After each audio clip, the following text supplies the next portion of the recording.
Dear friends and dear parents, breaking news on MBBS admissions. సుప్రీంకోర్టులో 17వ తేదీలో జరగాల్సినటువంటి వాదనలు ఈ రోజుకు వాయిదా పడ్డాయి.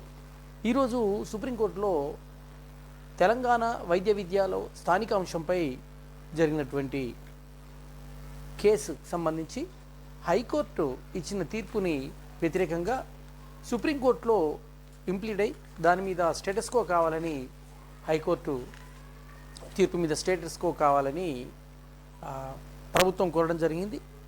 దీనికి సుప్రీంకోర్టు కొన్ని ప్రశ్నలు సంధించగా తెలంగాణ గవర్నమెంట్ ఆ ప్రశ్నలకు సమాధానంగా స్థానిక కోటా విషయంలో ఈ ఒక్కసారికి మినహాయింపు ఇచ్చేందుకు తెలంగాణ ప్రభుత్వం అంగీకరించింది. అంటే 24-25 అకాడమిక్ ఇయర్ అడ్మిషన్స్ కోసం మాత్రమే వీటిని అంగీకరిస్తూ ఉన్నారు.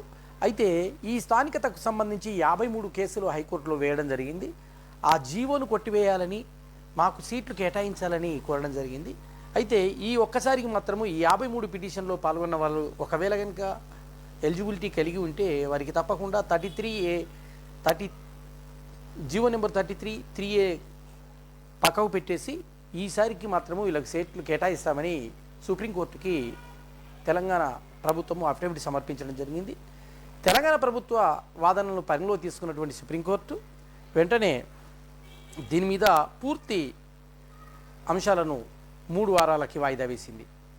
దీని మీద చర్చలు మిగతా అంశానికి సంబంధించి వైద్య విద్యా స్థానికత అంశంపై సుప్రీంకోర్టు ఇచ్చిన కీలక ఆదేశాలు ఏంటంటే స్థానికత విషయంలో ఎదుర్కొంటున్న విద్యార్థులు కౌన్సిలింగ్లో పాల్గొనవచ్చు అంటూ సుప్రీంకోర్టు ఆదేశించింది.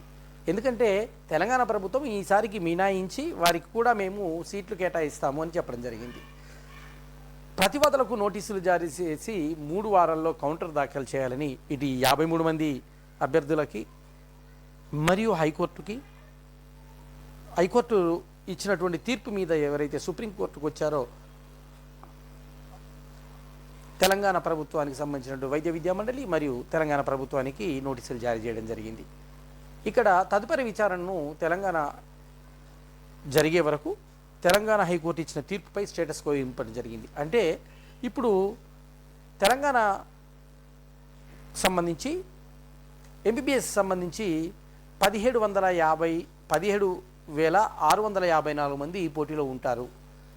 5,798 సీట్లు మనకున్నాయి.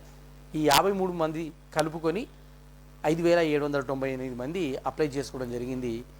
వీరందరికీ కూడా ఈసారి తెలంగాణ ప్రభుత్వము ఎలిజిబిలిటీ ప్రకారం సీట్లు కేటాయించడానికి అవకాశం ఉంది.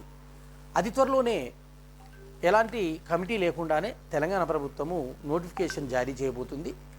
తెలంగాణ ప్రభుత్వము వైద్య విద్యా మండలికి సమాచారం ఇవ్వగానే వారు ఈ 2-3 రోజులలో దీనిపై ఒక నిర్ణయం తీసుకొని తప్పకుండా మనకు అవకాశం ఇస్తారు. అందుకని అందరూ రెడీగా ఉండాల్సిందిగా కోరుకుంటూ ఆల్ ద బెస్ట్ ఫ్రెండ్స్. మీ పిల్లలకి సీట్లు రావాలని కోరుకుంటూ మీ కురపాటి మోహన్ మరో మంచి మరియు విషయంతో మీ ముందుకు వస్తాను. All the best, all the best, all the best.